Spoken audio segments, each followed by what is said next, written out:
So guys welcome to our channel. एक बार दोबारा स्वागत है आपका कई क्लासेस में। दोस्तों जैसा आपको पता है हमने यहाँ पे क्लास 9th की हिस्ट्री का यहाँ पे हमने सेकंड चैप्टर स्टार्ट किया हुआ है और लास्ट क्लास में हमने यहाँ पे कंप्लीट किया था the first world war and the Russian empire क्या हुआ था। हमने इसको कंप्लीट करने के बाद हमने यहाँ पे समझा था कि फेब्रवरी रेवोल्यूशन क्या होता है, वो समझा। उसके बाद हमने देखा कि फेब्रवरी के बाद क्या हुआ और फाइनली आके हमने क्या किया, अक्टूबर का रेवोल्यूशन समझा था।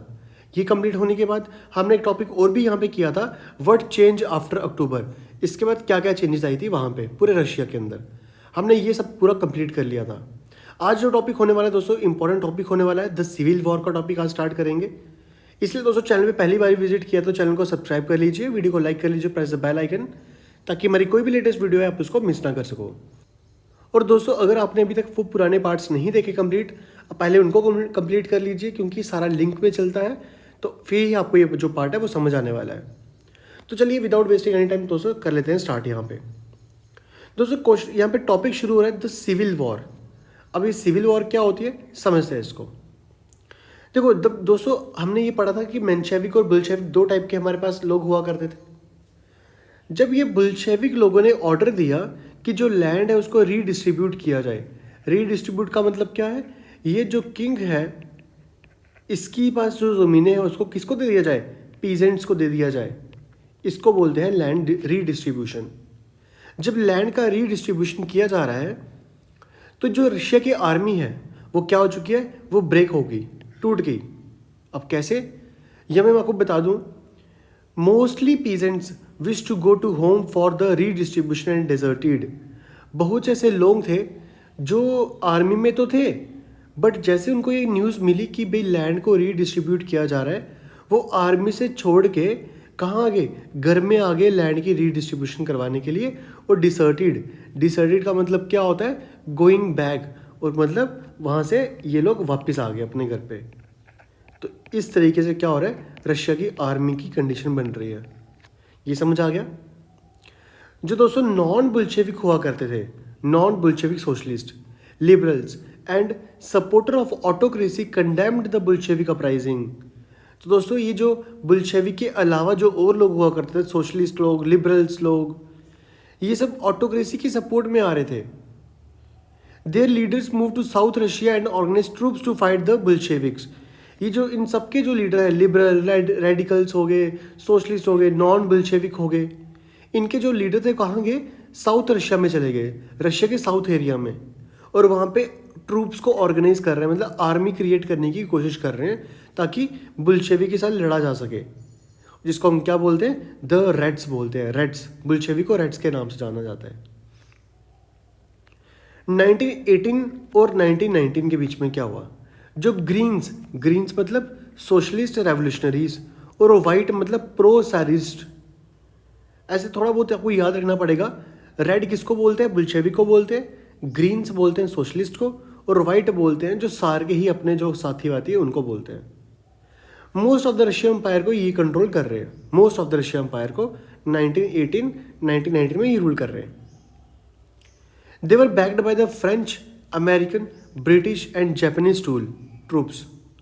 इनको सपोर्ट करने के लिए कौन आ रहा है, इनको सपोर्ट करने के लिए फ्रांस की आ रही है बीच में, अमेरिका भी है, ब्रिटिश भी है, फिर जापान के ट्रूप्स भी इनको सपोर्ट कर रहे हैं।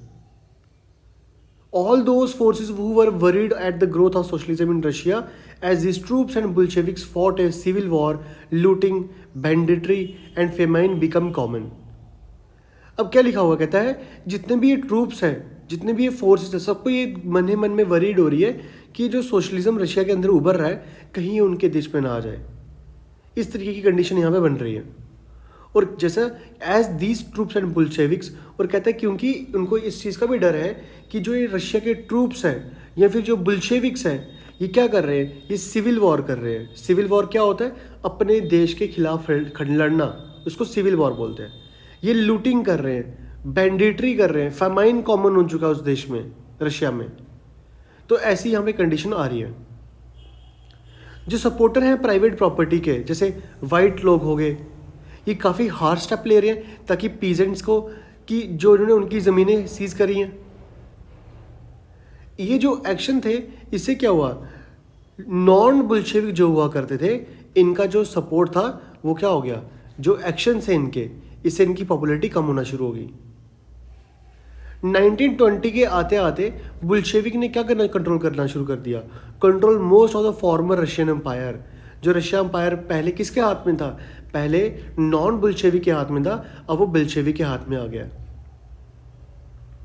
और मैं आपको यहाँ पे बताने की कोशिश करूँ अभी हमने क्या पढ़ा, क्या क्या है, आपको एक आइडिया क्रिएट हो जाएगा। हमने देखा बुल्शेविक थे, बुल्शेविक को हम क्या बोलते हैं, इनको हम रेड आर्मी बोलते हैं, ये पढ़ा भी हमने देखा कि कैसे इन्होंने क्या किया, एक्शन किया, कैसे इन्होंने एक्शन किया।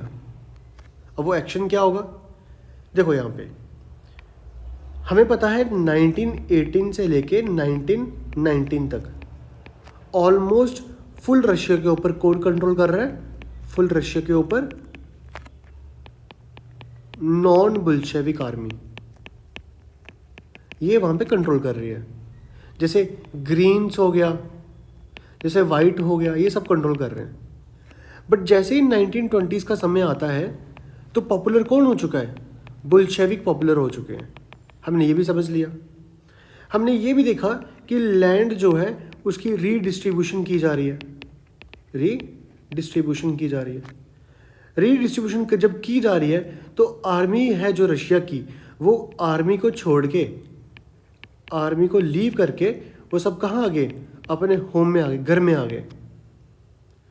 और इसी रीडिस्ट्रीब्यूशन को रोकने के लिए क्या कर रहे हैं, जो नॉन बुल्शेविक हैं, नॉन बुल्शेविक, ये कोई ना कोई एक्शन लेके आ रहे हैं। और ये जो नॉन बुल्शेविक के जो एक्शंस है ना, इससे क्या हुआ, नॉन बुल्शेविक क्या हो गया, पॉपुलैरिटी इनकी खत्म हो रही है, लेस पॉपुलर हो रहे हैं, क्योंकि इनको कोई पसंद ही नहीं कर रहा। जब ये लेस पॉपुलर हो रहे हैं तो 1920 में आते आते इनकी पावर जो थी वो टोटली खत्म होगी। और जहाँ पे पहले रशिया रूल किया करता था पूरे रशिया के ऊपर, रशियन एम्पायर या फिर नॉन बुल्शेविक अब वहाँ पे कंट्रोल करने की कोशिश कर रहा है पूरे उसमें रशिया में। आई होप इतना समझ आया आपको। अभी तक हमने क्या पढ़ा, आगे देखते हैं। They succeeded due to cooperation with non Russian nationalist and Muslim jadidist. कहते हैं जो बुल्शेविक थे इनको इतनी पॉपुलैरिटी कैसे मिली, कैसे इतनी जल्दी ये हो गए, क्योंकि इनको कॉपरेशन मिल रहा है नॉन रशियन नेशनलिस्ट का, जो रशिया के अंदर नेशनलिस्ट नहीं है उनका, और यहाँ फिर जो मुस्लिम जेडिस्ट है उनका सपोर्ट मिल रहा है बुल्शेविक को, इसलिए क्या हो रहे हैं, पॉपुलर हो रहे हैं। एक चीज़ मैं और बता दूं यहाँ पे आपको, यहाँ पे लिखा हुआ है फॉर्मर रशियन एम्पायर, मतलब ये जो बुल्शेविक लोग थे, ये बुल्शेविक लोग क्यों कंट्रोल कर पाए, क्योंकि इनको कहीं ना कहीं सपोर्ट मिल रहा था, किसका, support of local peoples, local people का सपोर्ट मिल रहा था इनको, इसलिए ये जो लोग थे ये इतना ज़्यादा जो है वो रूल कर पाए पूरे आर्मी के ऊपर।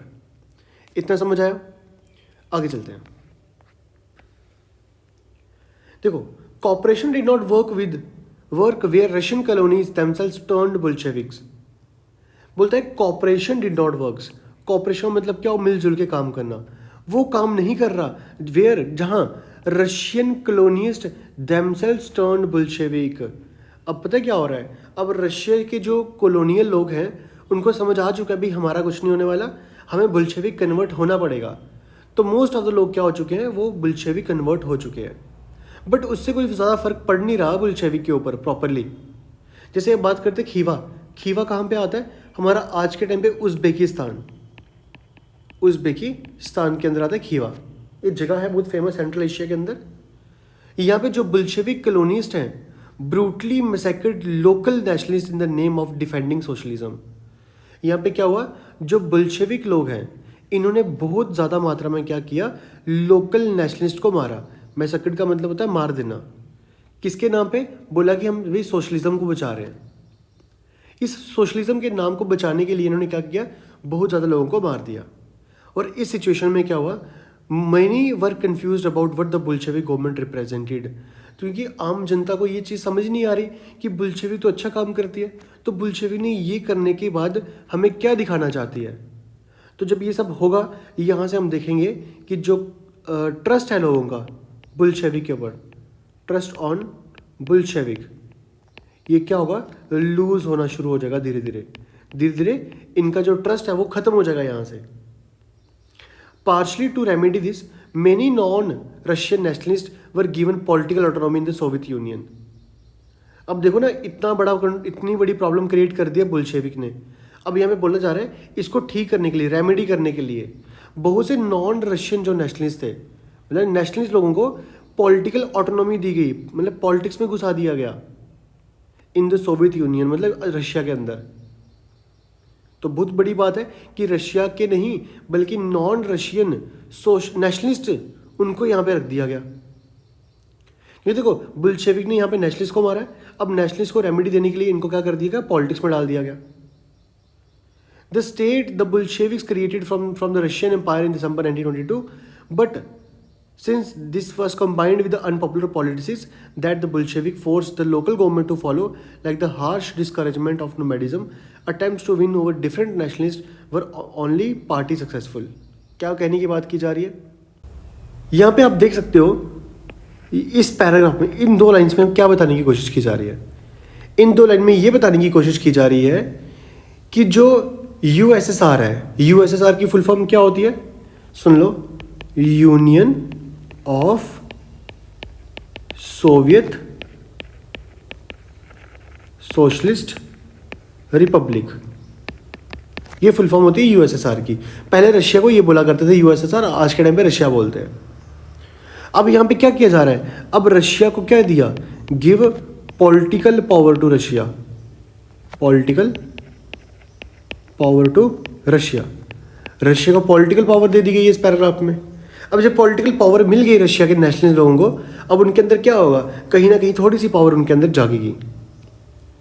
अब यहाँ पे देखते हैं, Bolshevik created from the Russian empire in December 1922। अब ये जो बुल्शेविक लोग थे, इनको क्रिएट किया गया रशिया के एम्पायर के अंदर से दिसंबर 1922 के दौरान। बट जैसे ही this was combined with unpopular policies that Bolsheviks force the local government to follow. देखो यहाँ पे बुल्शेविक क्या कर रहे हैं, बुल्शेविक ट्राई कर रहे हैं कंट्रोल करने के लोगों के ऊपर, बट लोग कंट्रोल नहीं हो रहे। उनको बोला जा रहा है कि भाई आप हमारी पॉलिसीज को अडॉप्ट करो। बुल्शेविक वो जो लोकल गवर्नमेंट है या फिर लोकल लोग हैं वो नहीं फॉलो कर रहे। जैसे हमें बोला जा रहा है like the harsh discouragement of nomadism, कि हमें क्या करना है, नोमैडिज्म को डिस्करेज करना है। नोमैडिज्म क्या होता है, नोमैडिज्म वो लोग होते हैं जो क्या करते हैं, जो मूव करते रहते हैं एक जगह से दूसरी जगह पे अपने एनिमल्स के साथ। अटेम्प्ट्स किए जा रहे हैं कि डिफरेंट नेशनलिस्ट के ऊपर जीता जाए, ओनली पार्टी से। मतलब बुल्शेविक की ये डिमांड है कि बुल्शेविक क्या हो, बुल्शेविक ही पावरफुल बना रहे और कोई भी यहाँ पे पावरफुल ना बने, बुल्शेविक पावरफुल रहे, बस ये डिमांड की जा रही है पूरे बुल्शेविक के द्वारा। तो हमें जैसे पता ना, जो लेनिन थे, लेनिन, अब कुछ याद आ रहा है, लेनिन फिलोसफर हमारे, लेनिन को ये जो प्रोविंशियल गवर्नमेंट थी बिल्कुल भी पसंद नहीं थी। प्रोविंशियल गवर्नमेंट ये बिल्कुल भी पसंद नहीं थी लेनिन को। इतना समझ आया? आई होप अभी तक जो हमने पढ़ाया वो सारा समझ आ गया होगा। कुछ इंपॉर्टेंट पॉइंट्स जो हमने मार्क करें वो कर लिए होंगे आपने मार्क, ठीक है। अब बात करते हैं बुल्शेविक की, थोड़ी आइडियोलॉजीज में समझा दूं यहाँ पे। देखो, सबसे पहले बुल्शेविक क्रिएट होता है, बुल्शेविक आइडियोलॉजी क्रिएट होती है, और यही आइडियोलॉजी आगे जाके क्या बन जाती है, ये बन जाती है कम्युनिज्म बन जाती है, और यही आइडियोलॉजी बाद में जाके क्या बन जाएगी, सोशलिज्म बन जाएगी। इस तरीके से क्या हो रहा है, पूरे रशिया के अंदर बुल्शेविक की जो डिमांड थी वो बढ़ती चली जा रही है और बुल्शेविक पावरफुल होता जा रहा है। ये हमने कंप्लीट कर लिया यहाँ पे, सिविल वॉर को कंप्लीट कर लिया यहाँ पे। क्लियर हुआ इतना सा? ठीक है, आगे चलते हैं। Making a socialist society. अब दोस्तों यहाँ पे सोशलिस्ट सोसाइटी कैसे बनानी है उसके ऊपर यहाँ पे अगला टॉपिक आता है। काफ़ी इंपॉर्टेंट टॉपिक है, ये भी इंपॉर्टेंट है और ये यहाँ से जो पेपर्स में क्वेश्चंस आते रहते हैं। देखो, सोशलिस्ट सोसाइटी कैसी सोसाइटी होती है, सोशलिस्ट सोसाइटी, इसके बारे में समझते हैं। दोस्तों, सोशलिस्ट सोसाइटी का मतलब क्या हुआ, सोशलिज्म। क्या हुआ, सोशलिज्म। अब सोशलिज्म क्या होता है, सोशलिज्म होता है कि एक ऐसी विचारधारा कि क्या हो कि कोई भी प्राइवेट प्रॉपर्टी के हाथ में नहीं होना चाहिए कुछ भी, नॉट इन प्राइवेट प्रॉपर्टी। कोई भी चीज़ है वो किसी प्राइवेट प्रॉपर्टी के पास नहीं होनी चाहिए, बल्कि वो इक्वली डिस्ट्रीब्यूट होनी चाहिए सबके हाथ में। इतना समझ आया? अब इसके बारे में स्टार्ट करते हैं। दोस्तों जब ये सिविल वॉर चल रहा था, अभी जो हमने लास्ट टॉपिक कंप्लीट किया, जो बुल्शेविक थे kept industries and banks nationalised. हमने कल पढ़ा था कि जो बुल्शेविक्स होते हैं इन्होंने इंडस्ट्रीज और बैंक को नेशनलाइज कर दिया, मतलब नेशनल लेवल पे लेवल गवर्नमेंट को बना दिया इनको। इन्होंने परमिट दे दिया पीजेंट्स को कि वो कल्टीवेट कर सकते हैं अपनी ज़मीनें that had been socialised. Bolsheviks use confiscated land to demonstrate what collective work could be. मतलब यहाँ पे ये वर्ड यूज़ किया जा रहा है कि बुल्शेविक ये डिसाइड कर रहे हैं कि कैसे लैंड को डिस्ट्रीब्यूट किया जाए और इक्वली लैंड डिस्ट्रीब्यूट होनी चाहिए। इक्वली, मैं यहाँ पे लिख दूँ इक्वली लैंड डिस्ट्रीब्यूट होनी चाहिए। इक्वली लैंड डिस्ट्रीब्यूट होगी, इससे क्या होगा, इससे फ़ायदा ये होगा कि जब सबके पास इक्वली लैंड होगी तो जो एग्रीकल्चर क्राइसिस आता है कभी कभी, एग्रीकल्चर क्राइसिस, वो क्राइसिस नहीं आएगा, एग्रीकल्चर क्राइसिस थोड़ा कम हो जाएगा। तो यहाँ पे क्या किया गया, एक प्रोसेस लाया गया, एक सेंट्रलाइज्ड प्लानिंग लाई गई जिसको इंट्रोड्यूस किया गया। Official assessed how the economy could work and set targets for 5 year period. जो ऑफिशियल से उन्होंने देखा कि इकोनॉमी कैसे काम करेगी और टारगेट सेट किए 5 ईयर्स के लिए, 5 साल के लिए टारगेट सेट किए, जिसको हम आज के टाइम में क्या बोलते हैं, इसको बोलते हैं 5 ईयर प्लान्स बोलते हैं। और इंडिया भी इस 5 ईयर प्लान्स को फॉलो करता है, अगर आपको याद होगा तो। On the basis they made the 5 year plans, और 5 साल के बेसिस पे क्या करेंगे, 5 ईयर प्लान्स बनाएंगे अपना। गवर्नमेंट फिक्स करेगी सारे प्राइजेस को ताकि इंडस्ट्रीज की ग्रोथ अच्छी खासी हो जाए। ड्यूरिंग द फर्स्ट 2 प्लान्स, पहले मतलब 2 प्लान्स में, मतलब पहला प्लान 5 साल की हो गया, दूसरा 5 साल के लिए, टोटल कितना हो गया 10 ईयर्स। पहले 10 साल के अंदर गवर्नमेंट क्या कोशिश कर रही है कि क्या करे, प्राइस को एक जैसा करने की कोशिश कर रही है। और ये प्लान कैसे थे, 1927 से 32 और 33 से 38, ये 2 प्लान थे यहाँ पे। इतना समझ आया, ठीक है। तो आपको क्वेश्चन ये भी पूछा जा सकता है कि दुनिया में सबसे पहले 5 ईयर प्लान कहाँ पे आए, वो आए थे रशिया में। इतना क्लियर हुआ, ठीक है। अब यहाँ पे देखते हैं, जैसे मैंने अभी बताया कि रशिया के अंदर ये बात की जा रही है, रशिया के अंदर बोला जा रहा है कि जो रिसोर्स है उसको कैसे यूज़ करेंगे, उसका ऑप्टिमम यूज़ कैसा होना चाहिए। ऑप्टिमम यूज़ मतलब अच्छे से यूज़ कैसे करेंगे, इसके लिए हम क्या करेंगे, 5 ईयर प्लान लेके आएंगे। अब एक काम कैसे करता है, हाउ दे वर्क, होता क्या है इसमें 5 ईयर प्लान में, वो देखेंगे। तो अभी तक हमने ये समझ लिया कि जैसे सोशलिस्ट सोसाइटी बनने की बात की जा रही है, मतलब इक्वलिटी आनी चाहिए सोसाइटी के अंदर, उस समय क्या हो रहा है, उस समय जो रशियन एम्पायर है यहाँ पे क्या किया जा रहा है, जो बुल्शेविक लोग हैं वो 5 ईयर प्लान लेके आ चुके हैं। जो पहले 2 5 ईयर प्लान थे, इन्होंने उसमें क्या, किस चीज़ की ग्रोथ देखा, उन्होंने इस चीज़ में देखा कि कैसे हम क्या करें, ग्रोथ को एक जैसा बनाएं, फिक्स करें सारे प्राइसेस को, वो कोशिश की जा रही है यहाँ पे। इसके अलावा centralised planning led to economic growth. अब दोनों प्लानिंग अच्छी चल रही है, इससे क्या हो, इकोनॉमी की ग्रोथ हो रही है। जब इकोनॉमी की ग्रोथ हो रही है, इंडस्ट्रियल प्रोडक्शन इंक्रीज होगा, इंडस्ट्रीज में सामान बिकेगा।